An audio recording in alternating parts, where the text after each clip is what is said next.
Alrighty, hey guys, Stan the Man here. Today we're going to be doing another one of our WWE Top 10 videos. As you know, WrestleMania is right around the corner. It is the next pay-per-view coming up. So I am doing a Top 10 themed WrestleMania list again. And today's topic is going to be Top 10 worst WrestleMania matches. Now, usually I don't have these videos in a certain order, but I do. 10 being the least bad, number 1 being the worst of all time. Um, some of these were pretty hard to pick, but a lot of them were just even booking wise. They just didn't make sense and didn't make great match quality. But yeah, I have 2 more WrestleMania themed videos coming out as well. If you haven't checked out the other one, check that out. It's top 10 best WrestleMania matches. But yeah, without any further ado, let's get right into this. At number 10, we have Dean Ambrose versus Brock Lesnar in a no-holds-barred street fight. I mean, this match, it wasn't absolutely terrible, but a lot of it was just, Lesnar doing pure domination. Ambrose came out, he was able to hit a low blow on Lesnar, ended up brawling outside the ring a little bit, sprayed him with the fire extinguisher.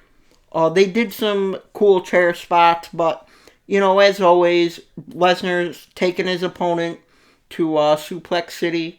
A lot of this match was just teases. I mean, you see Ambrose here with the barbed wire bat. He never really used it that much. It was cool here seeing him get suplexed on the chairs. But in the end, Lesnar F5'd Ambrose and won. Ambrose talked about how Brock Lesnar didn't really want to do anything cool or creative.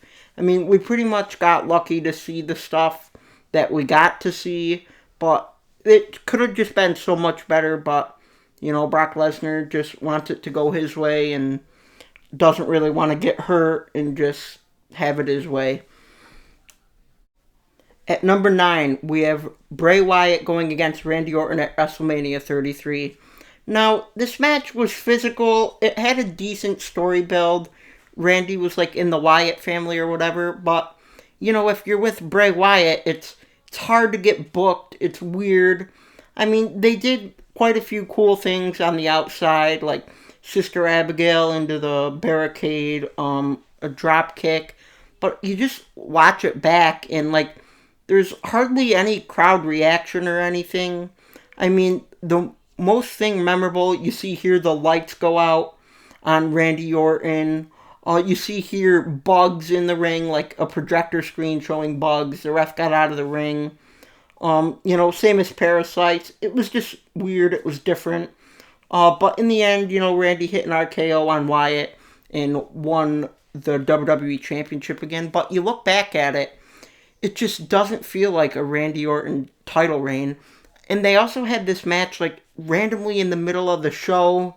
There wasn't much crowd interaction. It was just weird. I kind of blame it on the booking a little bit, but yeah. At number 8, we have Daniel Bryan defending the World Championship against Sheamus at WrestleMania. Now, I know this one might get a lot of hate, but again, the main thing with this is the booking was just awful.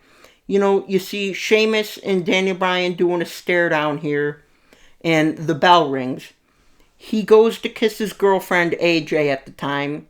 He turns around, boom, brogue kick. Sheamus is pinning him here, and Daniel doesn't kick out. That is it. Sheamus won his first world championship in 18 seconds, I believe. Now, I kind of put this in the beginning because it's not the worst of all time, but at the same time, it kind of just made the World Heavyweight Championship look like a joke. I mean, you need to understand The Rock and John Cena had a match, and Undertaker and Triple H, so I understand they were working with time restraints, but still. At number 7, we have Brock Lesnar versus Goldberg at WrestleMania 20. This match was just crazy because no one was invested in it, and nobody gave a damn. I mean, you see them in the collar and elbow tie up here. They start feeling each other out. The crowd is getting to Lesnar so much that he flips him off here, you see. Typical powerhouse Bill Goldberg pressing Lesnar. You see him getting F5 here, and then Goldberg spears Lesnar. Ends up getting the victory over Brock Lesnar, which no one really gave a damn about. And then in the end, you see here Stone Cold stunners Bill Goldberg, and then he stunners Brock Lesnar. What really happened here is everyone knew they were both leaving the company. Brock Lesnar wasn't happy. He was leaving to go to the NFL. Goldberg just didn't want to do it anymore. So basically, the fans were like, well, if you don't care about us, then why are we going to care about you? It was just awful. Even Stone Cold was the special referee, and they still booed him out of the building, so it was awful. At number 6, we have Vince McMahon versus Bret Hart, no holds barred, WrestleMania 26. Now, this started as Vince walking down with the Hart family, basically telling that he paid off the Hart family, and they're going to go against Bret. Long story short, they turn on him. You see Davey Boy Smith here beating the hell out of Vince McMahon. Of course, they get in the ring, match starts. You see he's elbow dropping, beating the hell out of him with the chair. You know, it was a good story, long time in the making, from the Montreal Screwjob. We make it to the end here. He's sharp shooting Vince. He holds it for like 30 seconds even after the bell rings. But Bret got a concussion and had to retire from wrestling. So Bret hardly took a single bump, a single hit. So of course that wasn't entertaining. Of course it wasn't competitive. It was exciting to see Vince get his ass whipped. But what made it bad is it was just so long. Like, it could have been cut in half and stuff like that. I mean, it was cool to see the whole Hart family standing in the ring right here, as you see afterwards. But overall, it was just too long and wasn't really competition or anything. So, good storytelling, though. At number 5, we have Jerry Lawler versus Michael Cole. Now, again, this was very good storytelling. Michael Cole screwing Jerry out of the WWE Championship, just being an asshole to him and Jim Ross. So it really worked out. You see here, he's in the coal mine hiding from Jerry. Everyone was getting a kick out of that. You see he whips him out of it, starts bashing his head against the GM computer. In the match, Cole gets a little bit of offense. He targets Jerry's leg, puts him in the ankle lock. It just looked awful. It was horrible. You see here Cole arguing with Stone Cold. Again, it was kind of like the Vince versus Bret match. It was just nice to see Jerry Lawler kick Cole's ass. You see he has him in the ankle lock here. He obviously pretty much won. You see Stone Cold holding his hand up. I mean, Cole technically won because Stone Cold made it no DQ. But, it was just, again, it was too long. Not competitive at all. It was just an onslaught. Even Jerry Lawler himself said it was just too long and it wasn't that great. At number 4, we have Great Khali versus Kane at WrestleMania 22. Just, the wrestling was awful. Kane started with doing his uppercuts and stuff like that. Khali stopped him in his tracks, clotheslined him.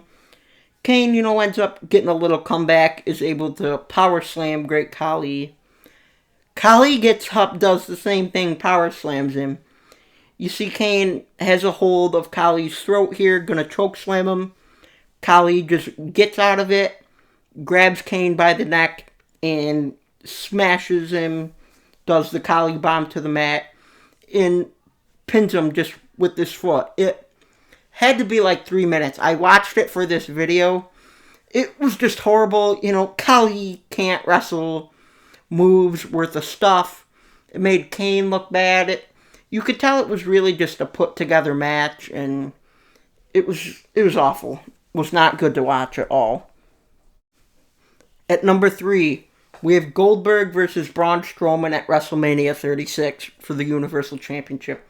I mean, a 35-year-old guy against, like, a 53-year-old guy. It was just a finisher fest. You see, first move started with a spear. Strowman got up, power slammed him. Goldberg hits another spear, and he power slams him once again, lays him out on the mat.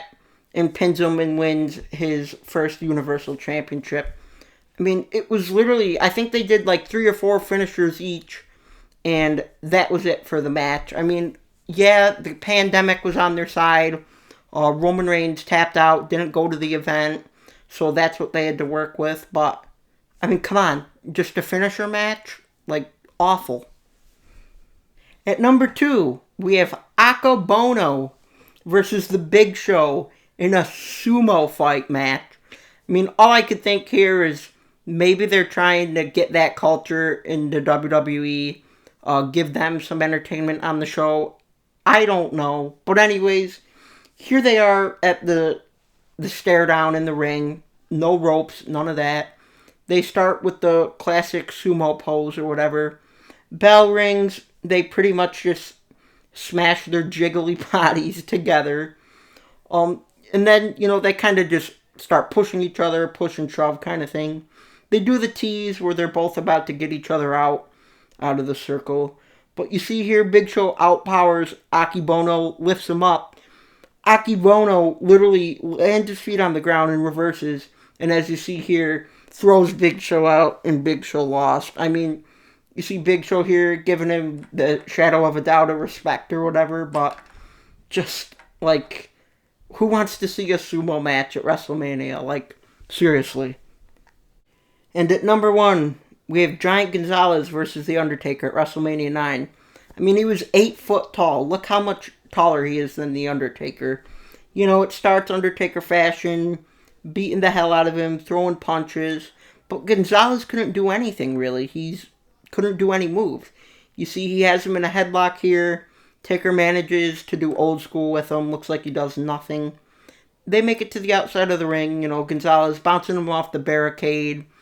Manages to throw him into the stairs.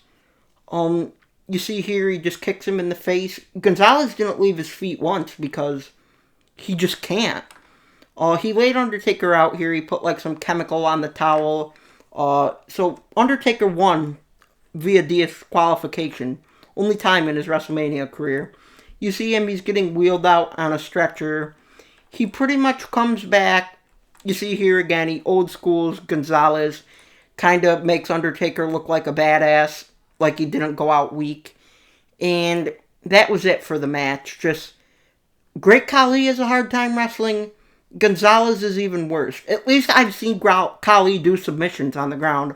I don't think in Gonzalez's career he's ever left his feet or done a submission on the ground like that. So it's definitely why that's number 1. Alrighty guys, so that's going to be it for this video. Comment down below what you think, if you agree or disagree. Some people were actually commenting on the last video. I really appreciated that. If you haven't checked it out, I'll put it in the description. It is top 10 best WrestleMania matches. As I said in the beginning of the video, I have 2 more themed WrestleMania videos coming out. Top 10 best entrances and top 10 best segments of WrestleMania. So, yeah, those will be coming out here very shortly. But, yeah, guys, as always, this is going to be it for the video. If you liked it, hit that thumbs up button. And just please consider subscribing to the channel.